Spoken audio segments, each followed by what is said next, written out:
Boa noite a todos. Estamos em mais uma reunião do Grupo Conservador ES e hoje estamos extremamente contentes e alegres pela presença do nosso querido amigo, professor Ricardo da Costa. Professor, tudo bem com o senhor? Tudo ótimo, um prazer estar com vocês novamente. Esse grupo que já está repercutindo nas redes sociais, né? Conservadores do Espírito Santo. É um prazer estar aqui. Professor, obrigado mais uma vez pelo seu carinho, pela sua solicitude e a palavra está contigo. Então, eu agradeço o convite.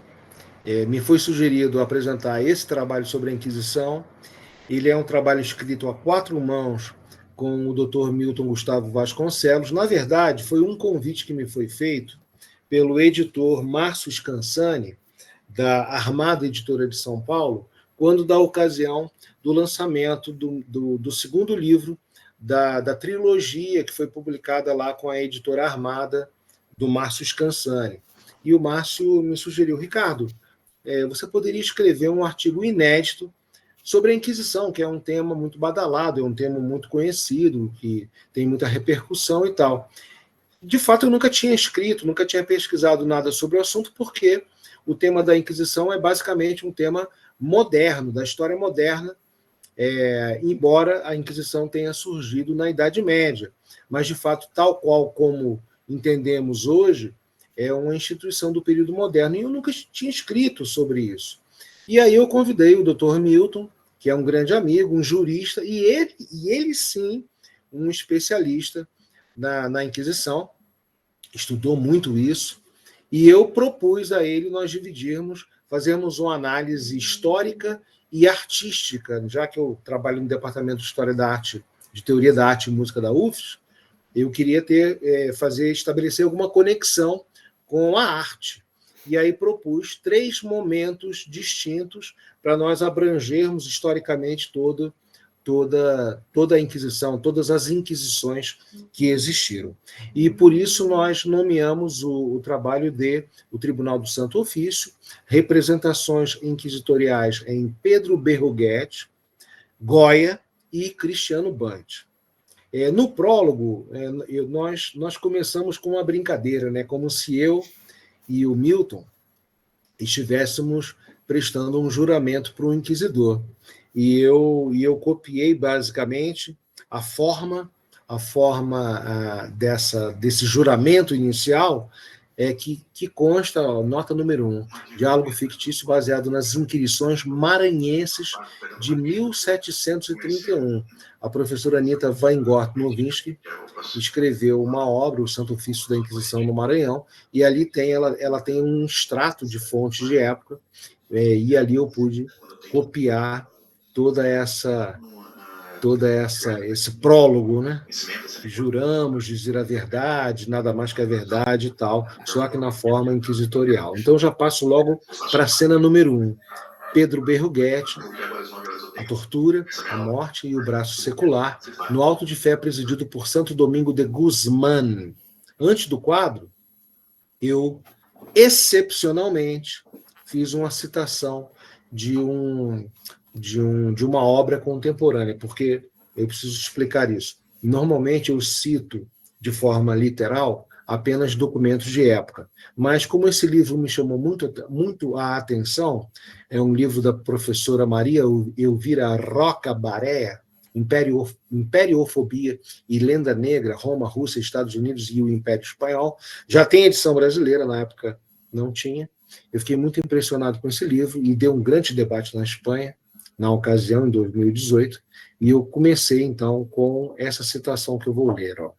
Cito: a investigação histórica conseguiu desmontar o mito da Inquisição quase que inteiramente. Mas outra coisa é que isso tenha reverberado no imaginário popular. Ela era uma instituição muito concreta, burocratizada, no seio da qual resultava quase impossível dar um passo sem ser feita uma ata. Consequentemente, a documentação a mancheia e a Igreja, nos últimos tempos, abriu os últimos arquivos inquisitoriais ainda fechados, consciente de que a verdade não podia fazer outra coisa a não ser beneficiá-la, ela, a Igreja. Mas já trataremos disso. Comecemos pela criação do mito. Uma citação fantástica da professora Maria Elvira. E aqui o quadro, o Auto de Fé, estou descendo bem devagarzinho. Eu não vou conseguir ir e vir com o texto e o quadro, mas como o texto está disponível na internet, vocês podem fazer esse jogo de vai e vem com a imagem, tá? Ele consta, é um óleo sobre madeira, que se encontra no Museu Nacional del Prado, em Madrid, que é o maior museu do mundo de pintura. Então, começa a leitura. A cena impressiona, choca. Em um palanque ricamente coberto, São Domingos de Gusmão, fundador da Ordem dos Pregadores Dominicanos, sétimo de 6 juízes, o maior de todos, no alto da cena, preside o Auto de Fé. Pronto para perdoar, ele estende sua mão direita a um relapso, que está acompanhado por um dominicano que aponta para Domingos como a indicar para onde o réu deveria se dirigir.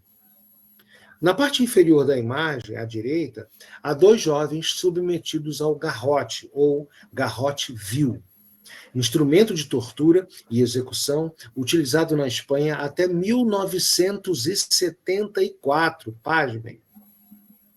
E aí uma nota, ó. O garrote, enforcamento ou sufoco erotizante produz priapismo mórbido. O que é isso, gente? Excitação, né? A pessoa é enforcada e imediatamente fica com o pênis ereto. Muito estranho, né? Mas é exatamente isso. No passado, os impenitentes eram queimados vivos. Depois, a impenitência mitigou-se pelo garrote humanizador, considerado humanizador, né? Você primeiro ser estrangulado, morrer por estrangulamento ao invés de na fogueira. Fogueira, exceção devidamente anotada. A expressão morreu queimado é genérica. O fogo funcionava como símbolo da Inquisição.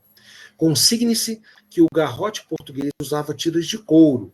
O espanhol, garrote vil, torniquete metálico, quebrava o pescoço. Essa é uma obra maravilhosa do Alberto Dines, um jornalista brasileiro já falecido, publicada pela Companhia das Letras. Vínculos do Fogo, primeiro volume. Volto para o texto. Serão estrangulados até a morte. Abaixo, vêm-se 2 homens com sambenitos, sacos benditos, vestes para identificar hereges condenados. Sua utilização era uma pena autônoma.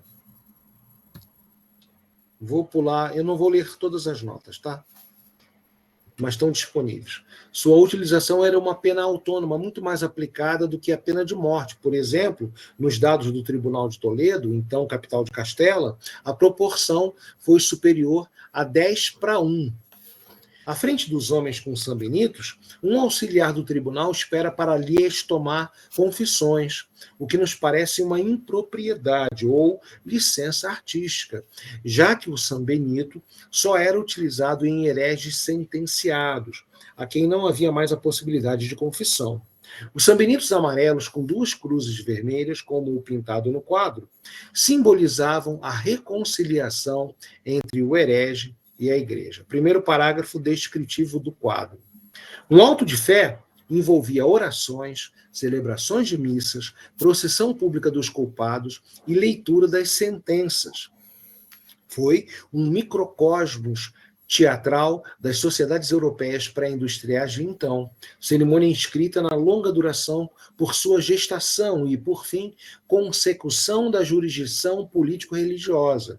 E desde o mundo antigo, tanto Grécia quanto Roma consideravam a impiedade, a blasfêmia e a heresia como traição e punidas com o degredo ou a morte. No caso da impiedade, privação das coisas sagradas, isto é, uma espécie de irreligiosidade do racionalismo filosófico, por este ser incompatível com a aceitação de verdades obtidas por fontes pré-racionais, entre aspas, como a fé ou a revelação. Daí, ímpio, pessoa sem fé. Incrédulo, nota 7. Nota 8, o degredo ou a morte. Nota 8, a impiedade. Aliás, Sócrates foi condenado justamente por isso, por ser considerado culpado de impiedade.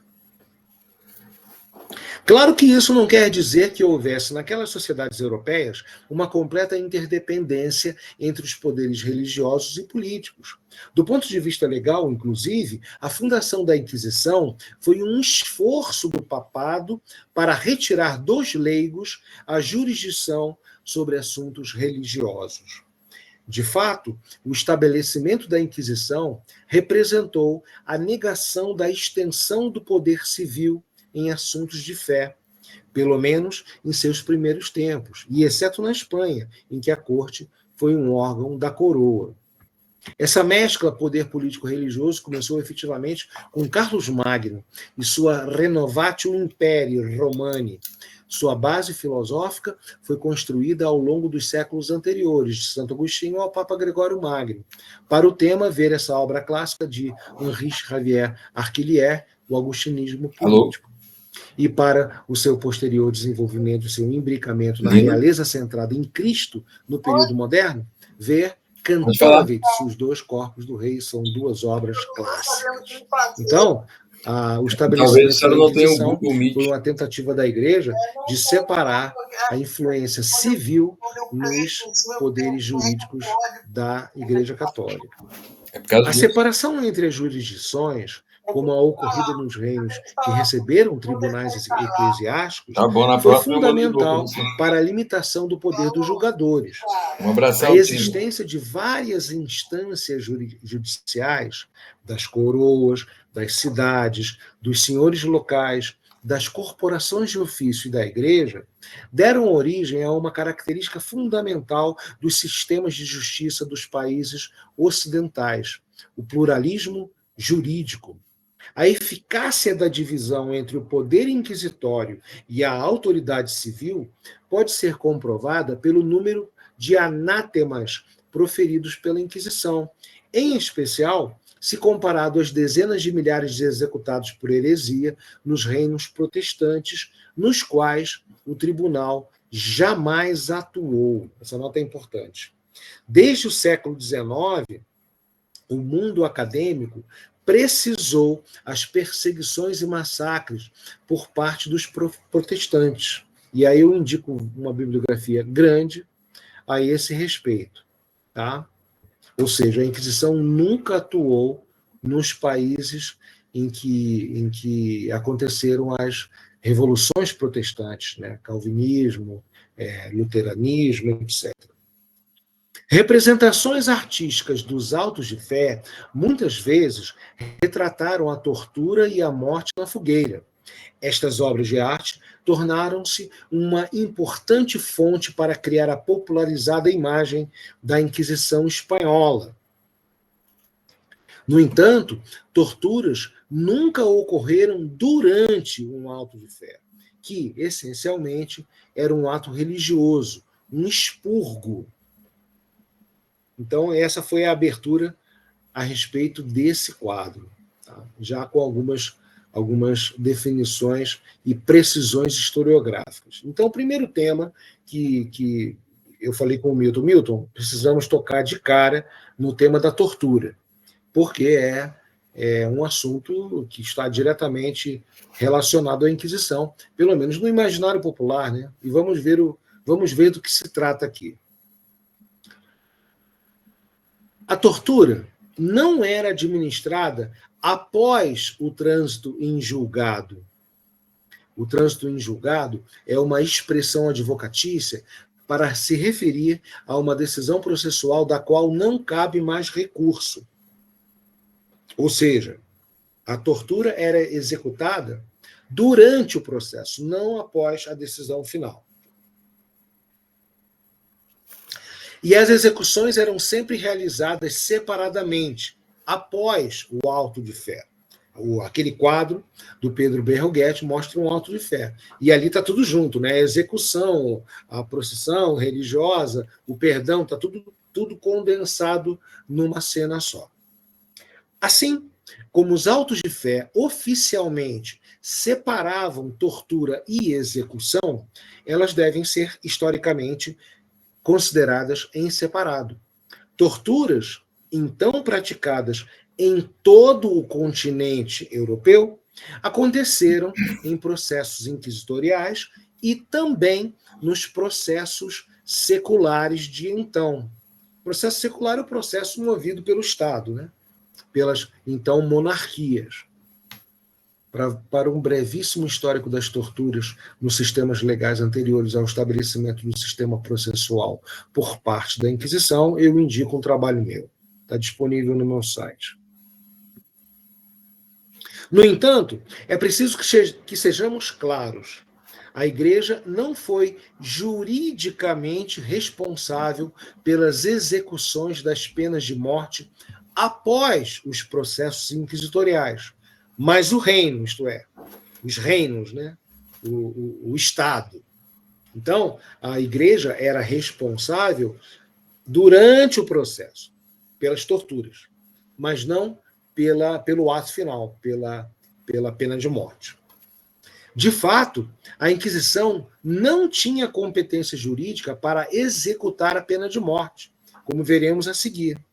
Mas antecipemos, sua pena máxima era a declaração de anátema. O que é um anátema?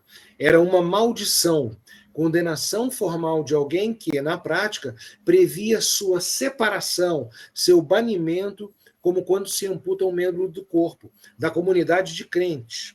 Em muitos casos, sequer seu nome poderia voltar a ser proferido pelos membros daquela sociedade. Então, a Igreja poderia, após considerar a pessoa culpada, ela, no máximo, ela amaldiçoava aquela pessoa e entregava para o Estado. Como eu digo na frase seguinte, nesse caso, quer dizer, no caso do anátema, né, o réu era entregue às autoridades civis, isto é, seculares. E por que réus condenados com o anátema eram executados por aqueles reinos?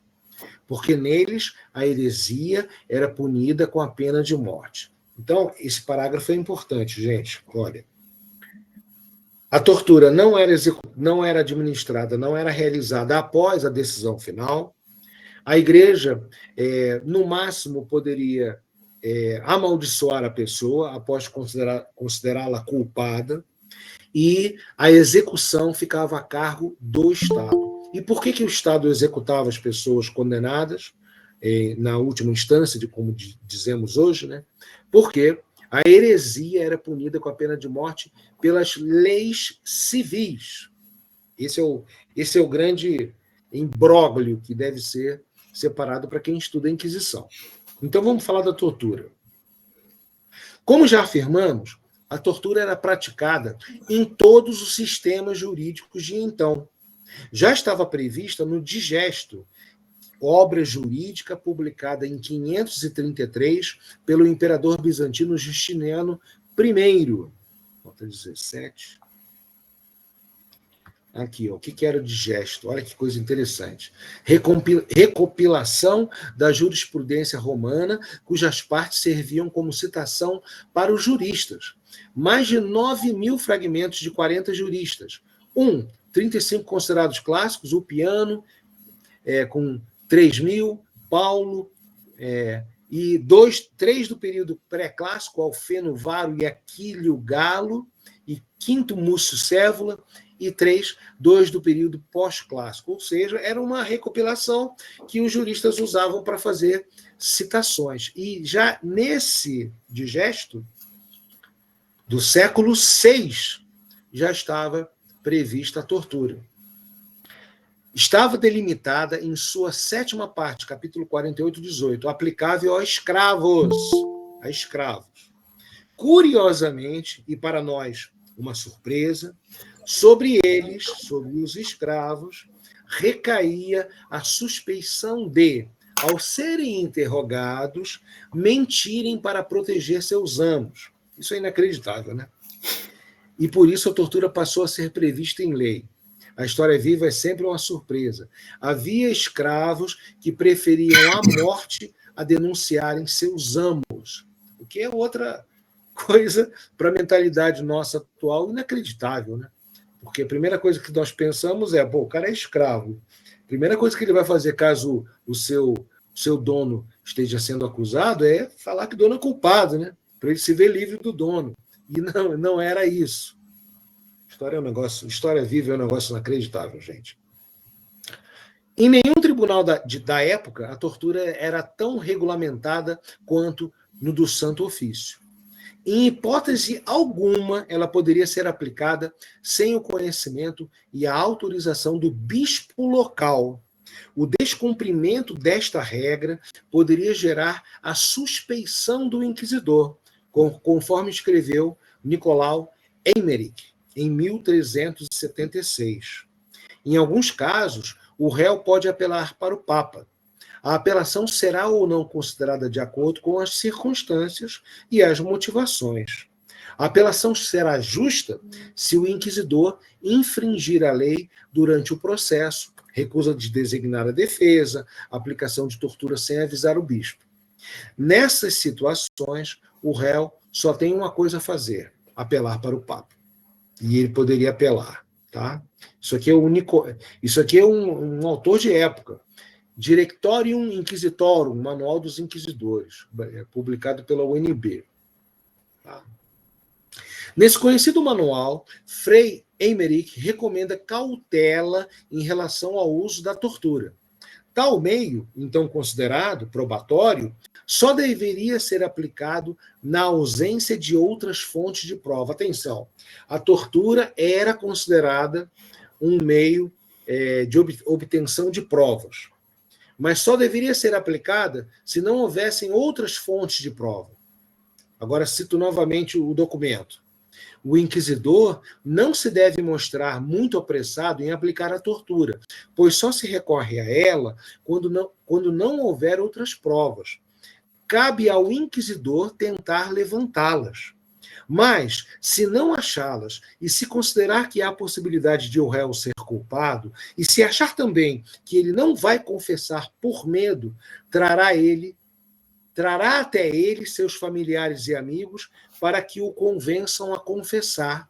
O desconforto da prisão, a reflexão, as frequentes exortações de gente honesta, muitas vezes levam o réu a confessar. Mas, se não conseguir nada, e se o inquisidor, junto com o bispo, acharem mesmo que o réu lhes esconde a verdade, eu negritei, então devem mandar torturá-lo moderadamente e sem derramamento de sangue, lembrando sempre que a tortura é enganadora e ineficaz. O Milton quis colocar até a citação, o trecho em latim, né? Existem pessoas com um espírito tão fraco que confessam qualquer coisa com um mínimo de tortura, mesmo se não cometeram nada. Outras são tão obstinadas que não abrem a boca, independentemente das torturas que sofrem. Os grifos são nossos, mais uma vez, é o manual do inquisidor. Ou seja, embora todos as instâncias jurídicas da época, civis e também a igreja, né, considerassem a tortura um meio para se obtenção de provas, em primeiro lugar, só poderia ser aplicada com o consentimento do bispo. Em segundo lugar, somente se o inquisidor não tivesse encontrado outras provas, porque eles já sabiam que a tortura é enganadora. A pessoa pode falar qualquer coisa para não ser torturada, e também tem gente que é torturado pra caramba e não fala nada, e morre sendo torturado. Então, eles já tinham essa noção de que a tortura, embora fosse uma prova, um meio de obtenção de prova, era algo que merecia suspeita. Tá? E isso só a igreja raciocinava. Os estados, não. Os estados praticavam tortura nos processos abertamente, de qualquer modo. No Tribunal da Inquisição, a tortura era menos frequente, menos violenta e menos acreditada como fonte de prova do que nas outras cortes da época. O réu era submetido a uma sessão de tortura, que podia ser reiniciada desde que autorizada pelo bispo. Mulheres, crianças até os 14 anos e idosos não podiam ser submetidos a ela. 20. o manual também. A Inquisição dela se valeu em apenas 2% dos processos. 2%. Vejam vocês que, como dizem no popular, né, o diabo não é tão vermelho quanto pintam. Tá? Eu lembrei agora de um filme, Capitão de Castela, com Tyrone Power, em que o personagem acompanha a expedição naval dos espanhóis ao México para conquistar o México, e esse personagem foge, a família é torturada pela Inquisição, a irmãzinha dele, uma criança, é torturada barbaramente e é morta. E aí ele consegue fugir, se vingar do inquisidor, etc. Isso é falso. Tá? Professor? Pois não. E o filme O Poço e o Pêndulo é pior ainda, que é tortura do começo ao fim. Você já assistiu? Eu não assisti isso. Tudo bem. Não assisti. O Poço... Mas, enfim, o Hollywood carrega nas tintas, como se diz é sobre o Torquemada. Modos populares. Não assisti. Não assisti. Okay. Esse foi um tema que nunca me interessou, né? É uma espécie de é como criança gostar de filme de terror. Eu gostava quando criança, né? Mas ficar estudando torturas e esse tipo de coisa nunca me atraiu, de fato, né?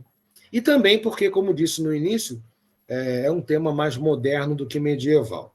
Muito bem. Mas já estamos vendo aqui que o diabo não é tão vermelho como pintam. Né? 2% dos processos. 2%. Mas voltemos ao quadro de Berruguete. Nele, o auto de fé parece um espetáculo juridicamente algo desordenado, ainda que imageticamente bem hierarquizado. Inquisidores e oficiais analisam casos, enquanto acusados são torturados ou mortos. Depois vocês voltem ao quadro. A cena é imprecisa. Há vários tempos simultâneos em um só instante.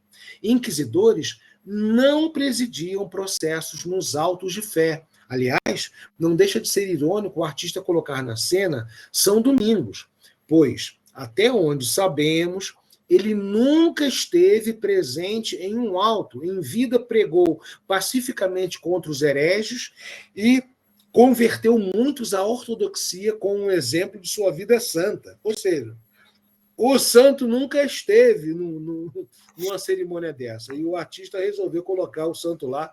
Ele devia ter algum problema com o santo. Enfim, a arte é isso, tá? Aqui, nota 22.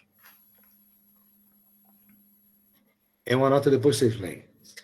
Há, inclusive, passagens interessantes a esse respeito de São Domingos, né? Na Legenda Áurea, que é outro documento medieval. Domingos pregava contra os heréticos. Os adversários da verdade escarneciam dele, cuspiam nele, jogavam-lhe lama e outras imundícies e, por zombaria, amarravam feixes de palha nele. Quando eles o ameaçavam de morte, respondia: não sou digno da glória do martírio, ainda não mereço essa morte.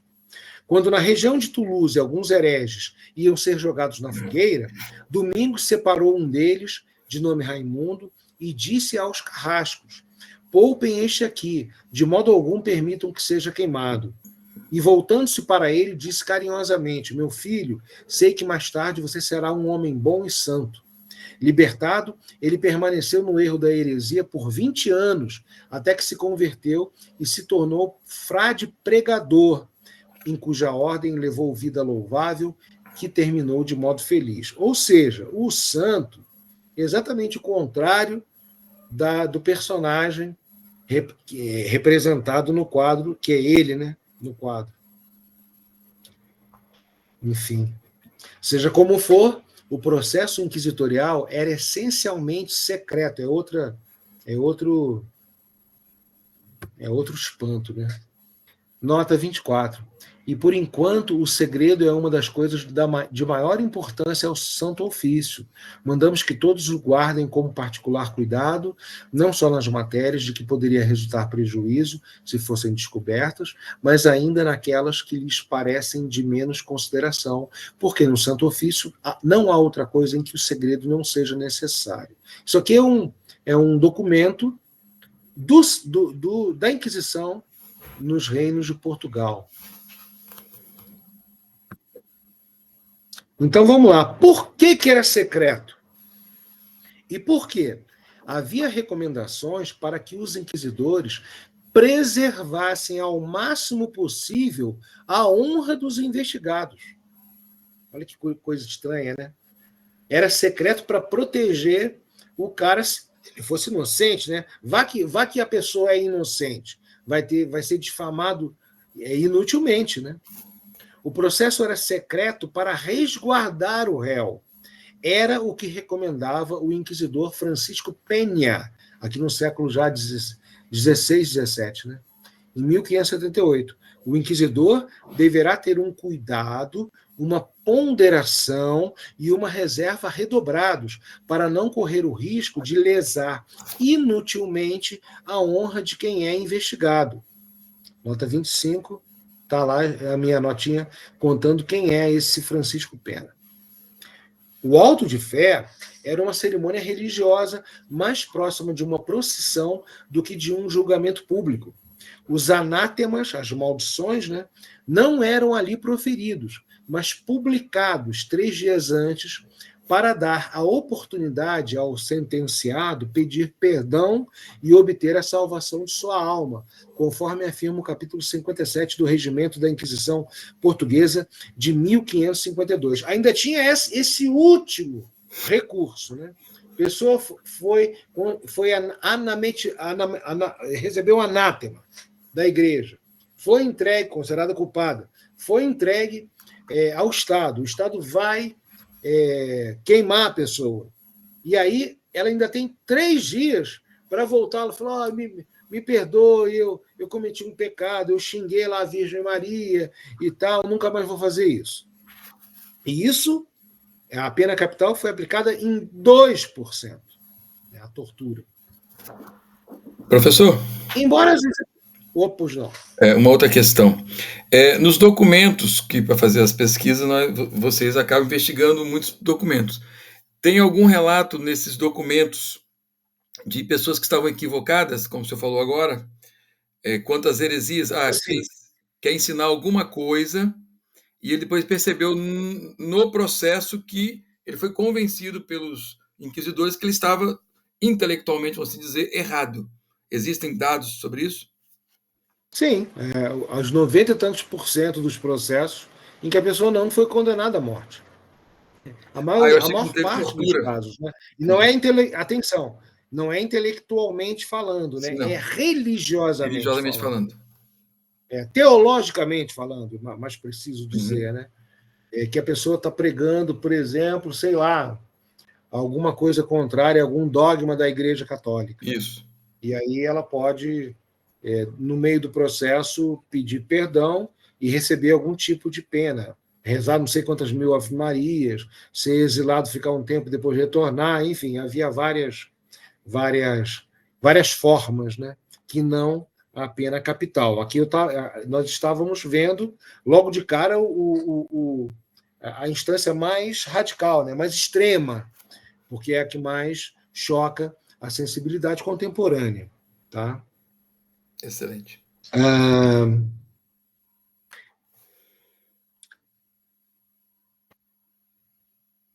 Embora as execuções fossem públicas e levadas a cabo pelas autoridades civis, ou seja, quem matava de fato, aquela porcentagem pequena, era o Estado, não a Igreja. A Igreja torturava, recordemos. As sentenças não poderiam. A Igreja poderia torturar na ausência de outras provas. Embora as execuções fossem públicas e levadas a cabo pelas autoridades civis, as sentenças não eram proferidas publicamente. Como nos tribunais atuais, elas eram lavradas e posteriormente publicadas com a consequente intimação do sentenciado para o conhecimento dos futuros efeitos da decisão.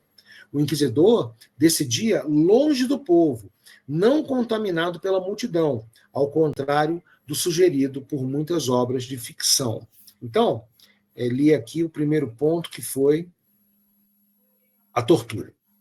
Primeira coisa que chama mais atenção para as nossas sensibilidades contemporâneas. E a pena de morte? É outro aspecto, né? Embora exista até hoje, em alguns estados norte-americanos, por exemplo, mas é outro tema sensível, né? A pena de morte no Tribunal da Santa Inquisição sempre foi tema controverso. Desde o século XIX, números muito variados foram apresentados. Entre 30 mil, no total, né, de todos os séculos, entre 30 mil e 400 mortos. Ou seja, historiadores chegaram a afirmar que morreram 400 pessoas ao longo desses séculos todos, 400 anos de existência da Inquisição, e outros chegaram a afirmar que morreram 30 mil. Bem, atualmente, sabemos que os mais elevados foram inflacionados e sem base documental, mas especulativa. De fato, hoje sabemos que a Inquisição entregou ao braço secular, ao Estado, entre 2.000 e 3.000 condenados durante seus 400 anos de existência. Então, digamos, foram, no máximo, 3.000 condenados em 400 anos. Eu não vou fazer as contas agora, mas depois vocês podem fazer quanto que dá isso por ano. Nos mais de 100 mil processos presididos pelo tribunal e preservados documentalmente, né, pela igreja, mais da metade dos réus foi absolvida. Aí estou respondendo agora a pergunta sua, né? Mais da metade dos réus foi absolvida. Em apenas 1,8% dos casos, houve a condenação do anátema, o que significava o relaxamento à justiça secular, isto é, a morte. A heresia, configurada no anátema, era equiparada no direito civil ao crime de lesa majestade. Então, vejam, isso também é interessante, comparar o processo religioso com o processo civil. No processo religioso, a heresia. E no processo civil, o crime de lesa majestade. Deixa eu ler aqui a nota. O crime de lesa majestade, ofensa, traição contra o chefe do Estado, estava presente nos sistemas penais dos reinos que receberam o direito romano como herança jurídica. A maiestas era entendida como a expressão que indicava a soberania do povo. A pena para esse crime variou em Roma, por exemplo, com César, o desterro, com Augusto, a pena de morte. Nos bárbaros, visigodos, ostrogodos, burgúndios, francos, um monte, né, de tribos, equivalia à traição. As 7 partidas de Afonso X de Castela também consideravam a lesa majestade como equivalente à traição e semelhante à lepra, traição que comete o homem contra a pessoa do rei. A pena ao traidor e aos que o ajudassem, a morte, e que os filhos sejam infamados para sempre. Coisa, hein? Então, a heresia era equiparada. Vejam vocês que a justiça civil era muito mais rigorosa, aqui já dá para ter uma noção, né, do que a justiça da Inquisição. Ali, ó.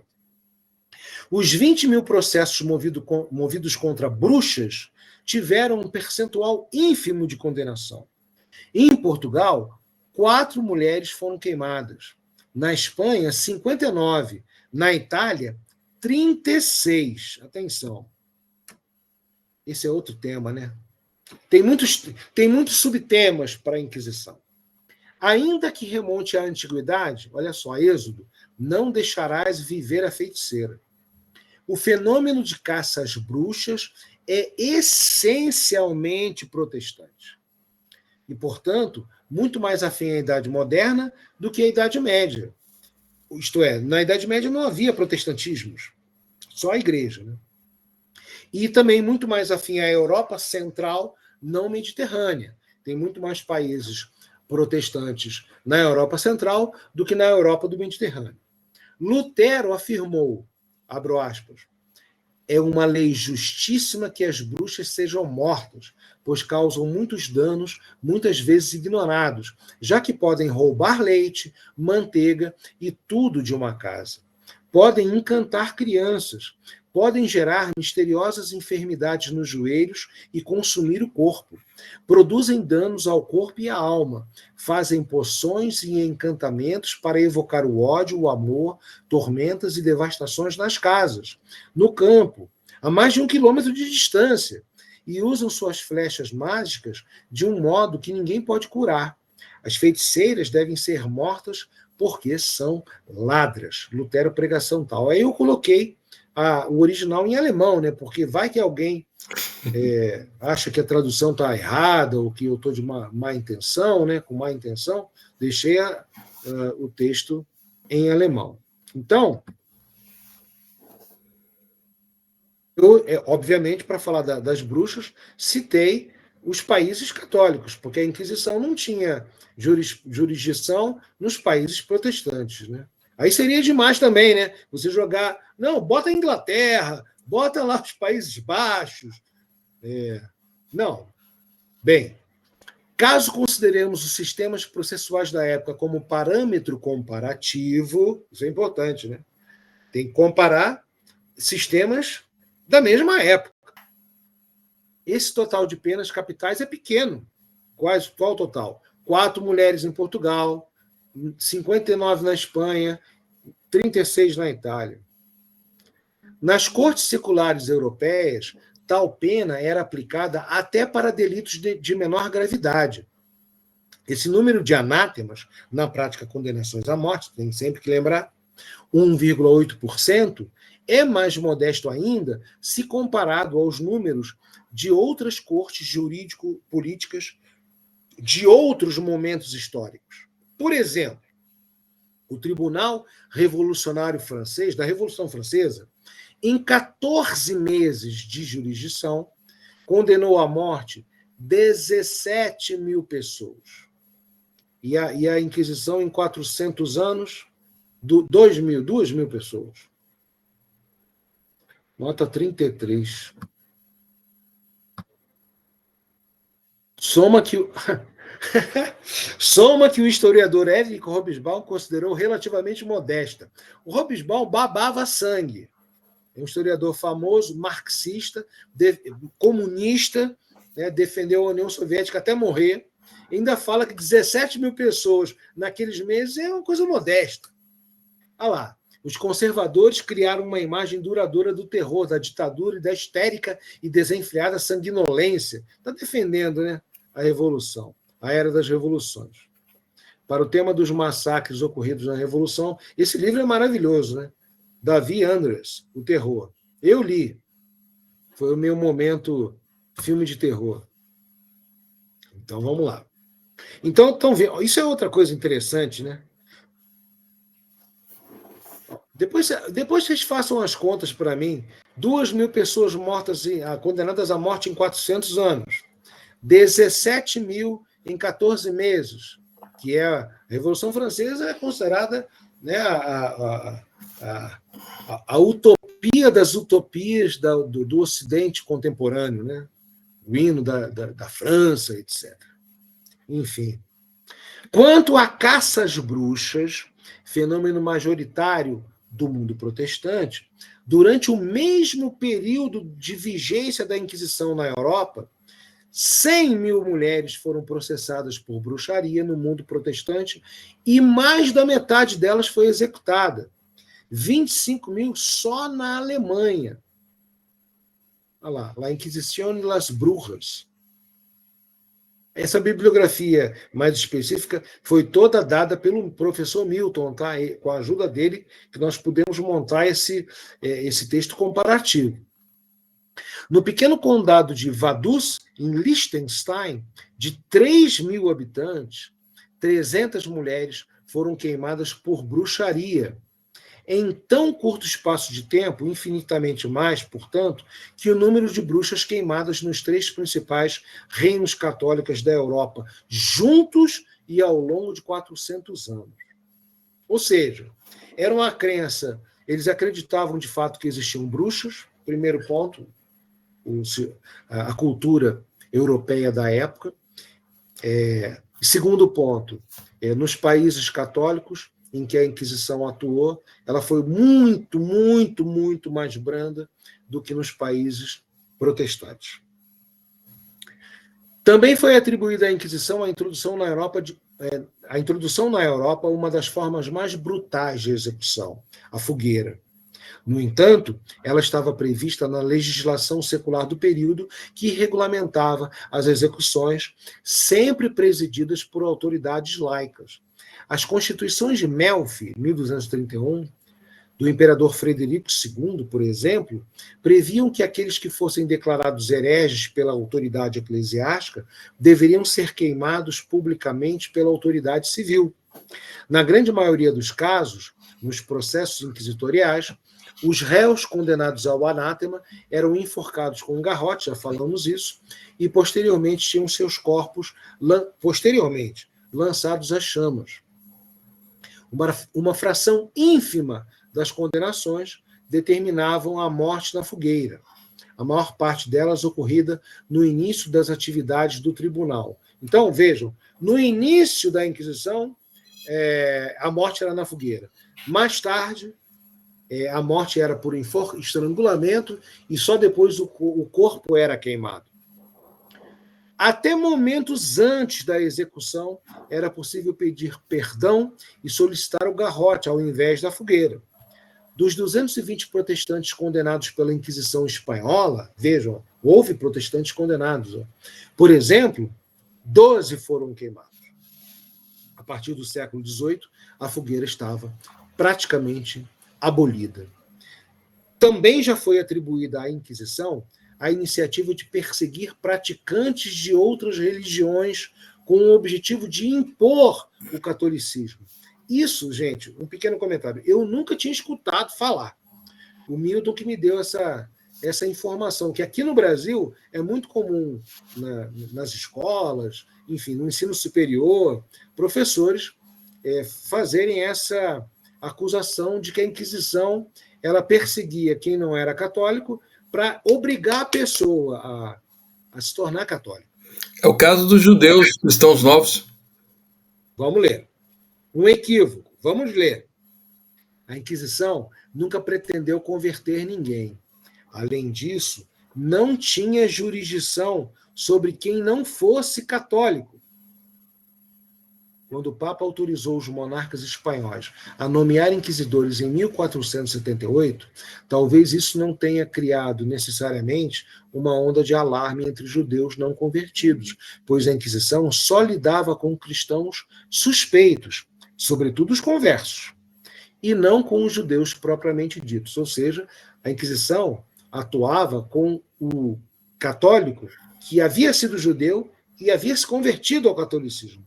Não o judeu que não havia se convertido. Mas peraí, deixa eu terminar o parágrafo. Ó. Atenção, para responder a um processo inquisitorial, era necessário ter sido batizado na igreja. O objetivo, isso é muito importante, o objetivo do tribunal era manter a ortodoxia da religião cristã, não impô-la. Claro que, do ponto de vista político, esse objetivo teológico serviu de instrumento jurídico para unificar reino e religião, especialmente na Espanha, onde os não católicos foram expulsos, não católicos de todas as religiões. Né? No entanto, só para terminar o parágrafo, qualquer batizado cristão atraía a competência da corte, até mesmo os considerados heréticos, o que proporcionava a ela jurisdição sobre os protestantes, não sobre os judeus. Os que tinham por finalidade subtrair o novo cristão de perseguições políticas também podiam sofrer perseguição por parte de autoridades inquisitoriais. Por isso, o tribunal podia atuar contra falsos conversos, em sua maioria, judeus espanhóis. Nota 40, Henry Kamen. Então, vejam, não sei se está claro aqui o parágrafo, o objetivo era manter a ortodoxia da religião católica, o objetivo não era impor o catolicismo a ninguém. Os judeus foram expulsos da Península Ibérica por serem judeus. Se eles quisessem se converter, teriam ficado. Os que se converteram ficaram, mas ficavam sob desconfiança, evidentemente, porque eram conversos, novos, cristãos novos, né? Um novo cristão. Para ver, por exemplo, se comia carne de porco, se havia sido circuncidado, etc. Mas a Inquisição não tinha atuação sobre pessoas de outra religião. Alguém quer fazer uma pergunta? Na verdade, aquele cálculo que você pediu para fazer, em 400 anos, se a gente levar em consideração 2.000 pessoas, né? Daria uma média de 5 pessoas por ano. E se for fazer da Revolução Francesa, em 14 meses, 17.000, né?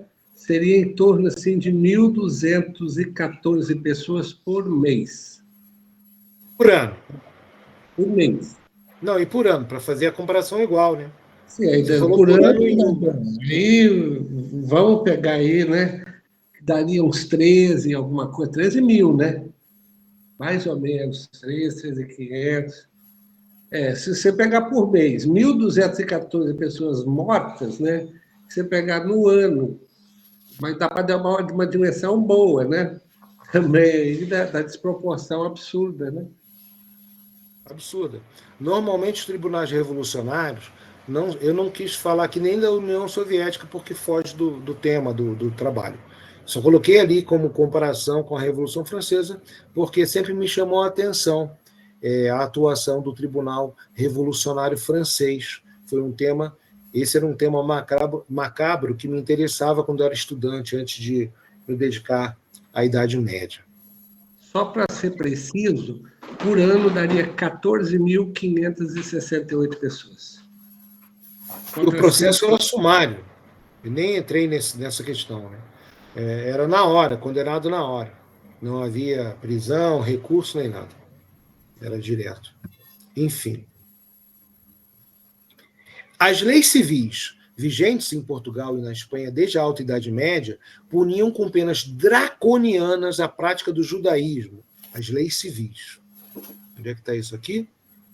Por exemplo, para o caso português, uma excelente síntese, ainda que antiga, pois do século XIX, é a do historiador e rabino alemão Mayer Kaiserling, História dos Judeus em Portugal. Aliás, consegui esse livro com muita dificuldade na época, fazia mestrado. O livro hoje esgotado, né? Ele judeu, e ele comenta isso. Por exemplo, a Lex Visigotorum, de 654, também chamada de Liber Iudiciorum, editada pelo Recevinto, ou seja, mais de 500 anos antes do início da Inquisição Papal, era profundamente antijudaica. Punia com confisco de bens a celebração da Páscoa judaica e o casamento israelita. A circuncisão era punida com confisco dos bens, castração do pai e a amputação do nariz da mãe. Nossa! Eu só fiz uma distinção aqui, gente, que também é importante vocês perceberem. A diferença entre antissemitismo e antijudaísmo. Tá? Que quem faz isso é a filósofa judia Hannah Arendt, em Origens do Totalitarismo, no primeiro livro. Ela faz uma distinção: o antissemitismo, preconceito racial, ideia nascida no seio da cultura europeia do século XIX, e antijudaísmo, preconceito religioso. Então, aqui no caso, eu me vali dessa conceituação dela para chamar aqui de profundamente antijudaica, não antissemita, né? A ideia de raça era estranha à Idade Média. Em contrapartida, a competência da Inquisição não compreendia a perseguição ao judaísmo ou ao islamismo. Isso também é importante. A jurisdição inquisitorial abrangia, sim, o judaísmo praticado por conversos, ou seja, oficialmente católicos, o protestantismo e demais doutrinas consideradas heréticas, como o averroísmo, além da feitiçaria, da astrologia, leitura de livros proibidos. A censura é tão antiga quanto a escrita e acompanhou o catolicismo ao longo de sua história. a bigamia, pederastia, práticas sexuais dos sacerdotes e desacatos contra o próprio tribunal. Isso sim, isso tudo estava no âmbito da Inquisição, tá? Professor, aqui eu cito os livros. Oi? É porque o senhor pediu para te avisar quando é 1 hora. Faltam 6 minutos. Só para te orientar. Beleza. Muito obrigado. Vamos lá. Deixa eu ver aqui até. Vou terminar aqui a cena 1. Dá para terminar a cena 1. Tá bom. Execução. O braço secular. Então, quem executava era o Estado, não era a Inquisição. Aí quando me perguntam, a Inquisição matou não sei quantos milhões de pessoas, e não aquelas 3 mil, né? 2 mil, 3 mil. Aí eu respondo, a Inquisição nunca matou ninguém. Aí a pessoa fica espantada. Não, eu entregava para o Estado. O Estado resolve. Ó, ele é herege, o Estado decide aí. Claro que sabiam, né? Mas oficialmente a Inquisição poderia, novamente, torturar, caso não houvesse outro tipo de prova, mas sempre com moderação, muito mais moderação do que nos processos civis. Agora vamos ver como era a morte. A entrega ao braço secular. Eu citei aqui um historiador judeu. As vítimas eram, segundo o eufemismo escandaloso, relaxados ao braço secular e punitivo do Estado. Eram, na grande maioria dos casos, dirigidos contra aqueles que um dia tinham sido judeus e eram suspeitos ainda de ser judeus praticantes. Aqui ele tá, o Simon chama, como bom historiador, como excelente historiador que é, sabe que a Inquisição entregava ao Estado, esse eufemismo horroroso, de fato, os católicos, oficialmente católicos. Né? O judeu deixou de ser judeu, se converteu. Aí você pode dizer, mas se converteu porque ele não queria ser expulso, né? Mas se converteu. Né? Bom, por fim, a entrega ao braço secular. O Cânon 18 do Quarto Concílio de Latrão proibiu aos clérigos de sentenciar uma pena em que houvesse derramamento de sangue ou praticar qualquer ato desta natureza. Clérigo algum decretará ou pronunciará sentença que envolva derramamento de sangue, realizará castigo que envolva o mesmo, ou estará presente quando essa punição se realizar.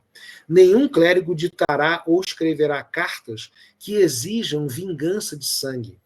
Nas cortes dos príncipes, esta responsabilidade deve ser atribuída a leigos, não a clérigos. Nenhum clérigo comandará mercenários, besteiros é o que atira com a besta, né, com flecha, ou homens de sangue. Nem poderá um padre, subdiácono ou diácono praticar a arte da cirurgia que envolva fazer incisões. Nem poderá abençoar ou purgar pela prova da água fervente, fria ou do ferro em brasa, resguardadas, no entanto, as proibições anteriores referentes aos combates individuais. Isso tudo era justiça civil, tá? O cara vai brigar até a morte. Quem ganhar é inocente. O cara vai ser jogado em água fervendo. Se ele boiar, ele é culpado. Inocente, se afundar, é culpado, algo assim. Esses absurdos eram chamadas as provas, provas irracionais. Então, na história do direito é chamada de prova irracional. Tinha uma outra que, quando eu li, achei uma coisa inacreditável. Os dois, um acusando o outro. Quem era culpado? Esticam os braços, né? Esticam os braços. Aí, quem deixar o braço cair antes é o culpado. Esse tipo de justiça era justiça civil. Big Brother. Então, do ponto de vista jurídico, o Cânon 18 precipitou a modernização do processo penal levado a efeito pelos tribunais eclesiásticos. Ou seja, o início do processo penal, processo com testemunhas e registro dos depoimentos, pertence à Inquisição. Isso foi possível graças à supressão dos duelos judiciais e dos ordalhos. O que é essa nota aqui?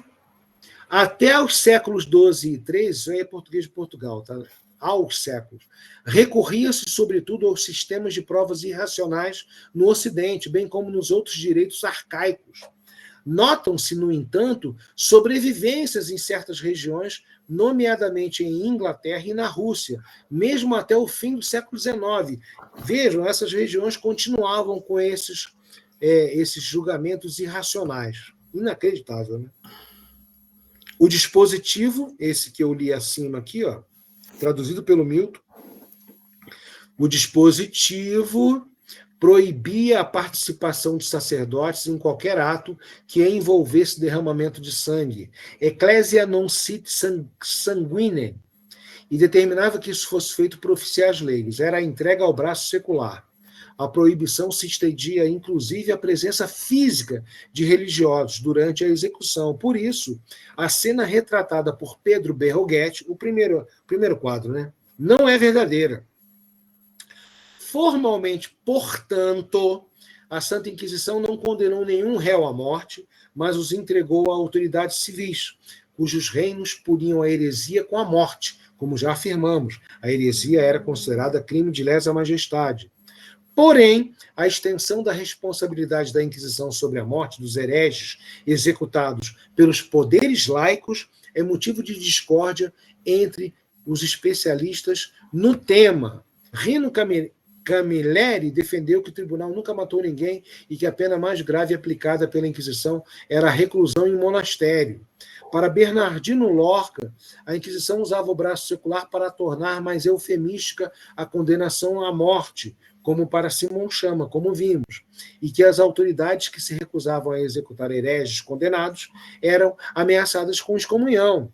Já Christian Rodrigo Iturralde argumenta que os sacerdotes pediam clemência ao entregar hereges ao poder secular. Ou seja, não há consenso entre especialistas a respeito da entrega ao braço secular. O certo é que, ao determinar o relaxamento de hereges reincidentes, havia o caso de pessoas que reincidiam, né? Estes, sim, eram entregues ao reino e mortos. Os inquisidores sabiam qual o destino os esperava. Todavia, não nos parece acertada a ideia de que o tribunal teria criado um mecanismo de entrega ao braço secular para não tornar explícita sua participação em execuções. Achamos que isso já é uma malícia interpretativa. A pena de morte era tão universal no período que dificilmente alguém criticaria uma corte por seu uso. Não haveria por que escondê-la, a menos que olhemos o passado com o nosso olhar contemporâneo. Ou seja, nós defendemos a ideia, aqui nesse parágrafo, que o termo entrega relaxamento ao braço secular, é o termo processual, quando a Igreja Católica considera aquela pessoa um herege, publica o anátema, a maldição, a pessoa é expulsa do seio da sociedade religiosa e o Estado executa. Nós não consideramos isso como se fosse um disfarce para não matar a pessoa, né? Porque a pena de morte era universal nos sistemas jurídicos de então, né? Não era totalmente ilógico, seria totalmente ilógico criar um eufemismo, uma cobertada, uma mascarada para dizer que entregou a pena de morte para o Estado. Essa foi, gente, aqui a primeira parte. O texto ficou grande, né? Foi uma encomenda do editor, do Márcio Scansani, editor da Armada. O tema, como vocês sabem, é um tema que suscita muitos espíritos, né? Sim. Sobressalta muito as pessoas, principalmente ex-religiosos, ex-católicos ou católicos não praticantes e quase ateus, ou mesmo católicos meia bomba, enfim, há várias gradações, né, de fé. E nós continuamos, porque nós achamos bons falar de outros assuntos, subassuntos, né, subtemas, da Inquisição, avançamos no tempo com Goya e chegamos até Galileu, né, que é uma mitologia danada a respeito do processo de Galileu. E eu coloquei aqui os 3 quadros, as 3 imagens. Nossa, fizemos tradução de poemas em inglês arcaico. Nossa, isso deu muito trabalho. Então, com conclusão, com mais um quadro, vocês podem ter, eu creio, que vocês podem ter, o leitor pode ter uma boa noção, Sim. minimamente justa. A imparcialidade é impossível, mas ela é uma ideia, um ideal que eu aprendi como historiador a ter em mente, porque você vai fazer o esforço maior, o que tiver ao seu alcance, de acordo com a sua formação, com a sua erudição, o seu nível de erudição, enfim, para ter esse ideal como referência, e não essa defesa que há algumas décadas foi feita, que a história é sempre uma narrativa, há muitas interpretações diferentes. As interpretações existem, mas elas têm sempre o limite da prova documental. Com certeza. Você pode até especular, mas dentro dos parâmetros documentais que você teve acesso, né? No caso da Inquisição, foi mais fácil. Primeiro, para mim, foi mais fácil. Primeiro, porque o Milton é o especialista. E aí eu tive assim também mais o trabalho de diminuir o juridiquês, entre aspas, advocatício, né? E tornar o texto assim mais palatável para eu não vou dizer os grandes leitores, né? Porque hoje em dia no Brasil quase ninguém lê mais, infelizmente, as livrarias fecham e tal, mas tornar o texto um texto minimamente agradável para a leitura e sempre deixando a parte mais erudita, as informações históricas, os números quantitativos que vocês viram que nós manuseamos, tentar deixar o máximo ali nas notas de rodapé, que no livro impresso, vocês podem perceber, elas são bem longas, né? São grandes notas de rodapé, e eu também já fiquei sabendo que muita gente acha isso chato, né? Muitos, inclusive historiadores, né? Mas é imprescindível, porque te dá um embasamento, confere a você, ao escritor, ao pesquisador, uma segurança na hora de apresentar a sua interpretação histórica, e tanto é que até hoje nós não soubemos de nenhuma crítica oficial, escrita, a esse trabalho, né? Porque imagina, eu católico, o Milton católico, Milton, nós temos que, eu não vou dizer pisar em ovos, mas nós temos que ser o mais rigorosos possíveis, o maior rigor possível, para apresentar uma visão que seja minimamente aceita por um ateu, por um judeu, por um protestante. E na internet eu vi muitas reclamações de protestantes, né? Sim. Mas de gente que não sabe ler, na verdade. Porque quando eu digo lá na nota que a caça às bruxas foi um fenômeno essencialmente protestante, basicamente protestante, eu não estou excluindo que houve nos reinos católicos. Mas, essencialmente, os números são inequívocos. Morreram 5, 6 pessoas em Portugal, 30 na Espanha, de morte à fogueira, acusadas de bruxaria, enquanto que nos países protestantes foi um absurdo. Inclusive, nem conheciam a citação de Lutero. Para alguns, eu comentava, olha, Lutero mandava queimar todas. Não tem perdão. Então, coloquei até a tradução em alemão para... como é que se diz? A nota, gente, sabe o que significa a nota de rodapé? Você oferecer a cara a tapa. Você olha, aqui está, a informação está aqui, confere. o livro é esse, confere. Digamos que você não concorde com a minha interpretação que eu fiz do livro, do autor ou da informação histórica, tá, eu estou colocando à disposição para você me confrontar. E dois, mostrar ao leitor qual foi o caminho das pedras que nós trilhamos para escrever esse trabalho, que é o tema de abertura do segundo livro da trilogia Idade Média. Eu espero que vocês tenham gostado e convido vocês a terminar a leitura. O texto está disponível no site. Professor, posso fazer uma pergunta? Claro.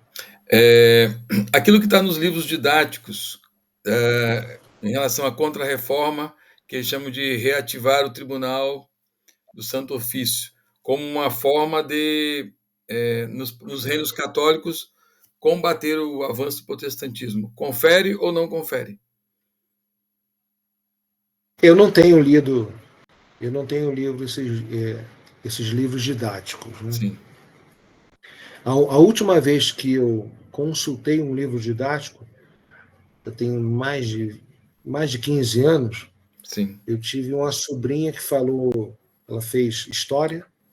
Na verdade, não era nem livro didático. Não, era livro didático, sim. Ela estava no segundo grau e falou uma coisa lá sobre as mulheres e tal. Aí eu pedi o livro didático e constatei horrorizado que o livro didático da escola, adotado pela escola, dizia o contrário do que ela tinha escutado do professor, ou seja, nem o professor leu o próprio livro didático. Então, assim, de lá para cá, é claro, eu não tenho tempo, né? Esse tipo de pesquisa que eu faço consome muito tempo. Sim. Então, a princípio, o que eu posso te responder é o seguinte: o conhecimento histórico, ele tem gradações. Esse conhecimento que eu li para vocês aqui, especializado, ele chega a uma parte pequena do professorado universitário. Ele praticamente não chega ao segundo grau, porque a história é muito difícil de ser ensinada. É preciso, no segundo grau, no primeiro grau, você criar grandes esquemas, bem genéricos, sem muita informação factual, para não cansar o adolescente. Né? O adolescente ingressa na escola, ele toma conhecimento de flashes, né? De períodos. E quase ninguém lê. Então, eu não posso te dar essa resposta precisa. Mas, olha, já coloco sob suspeita de antemão, porque caso... Como é que eu vou te dizer? Se o livro, didático ou não informar aonde ele leu aquilo, ele não é confiável. Sim. Aliás, essa é a terceira função da nota de rodapé. Você está dizendo onde leu. Você está sendo um defensor da nota de rodapé. Você pode dizer assim, mas você só leu essa página? Bom, eu estou dizendo a página. Né? Eu leio bastante. Então, assim, a nota, ela te dá essa segurança. Essa pergunta sua é muito ampla, né? A Contra-Reforma reativou, né? Foi isso que você falou? Está colocado. Colocam 4 elementos. Não, nunca reativou. O tribunal só deixou de existir no século XIX, então já começa errado. Ela não reativou, sempre existiu, durou 400 anos. O tribunal do século XIII até o início do XIX, teria que consultar, mas enfim, não reativou porque ele continuou existindo, entendeu? E ele só atuava junto a católicos. Então, assim, a resposta é não. Estou concluindo aqui sem ter lido, né? Você me dê esse beneplácito da dúvida, mas com certeza. Não reativou, e como eu tinha afirmado, como nós afirmamos aqui no texto, a Inquisição pretendia preservar a ortodoxia da fé católica junto a católicos. That's all. E, é claro, 2%, 3%, eu já não lembro mais, tem que olhar de novo, dos condenados à morte em 400 anos de duração.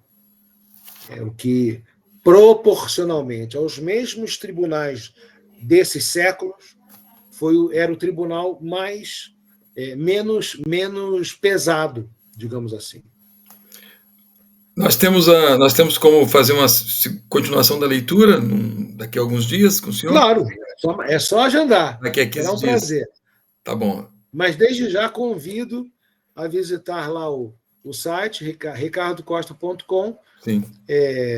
Eu ainda faço isso, né? O livro está à venda, mas o texto está na internet também, né?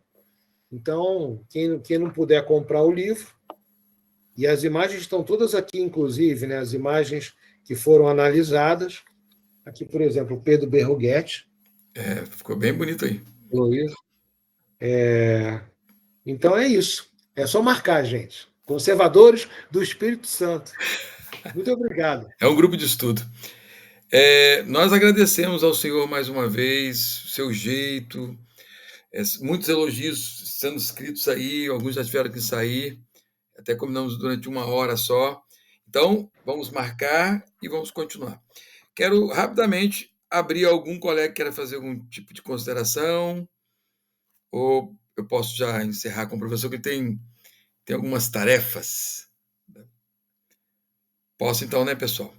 Professor, boa noite, muito obrigado. Eu vou salvar, mandar para você dar uma olhada, ver como é que ficou. Tá bom? Obrigado, tá? Tchau, tchau. E aí continuamos nos próximos capítulos. Só um minutinho.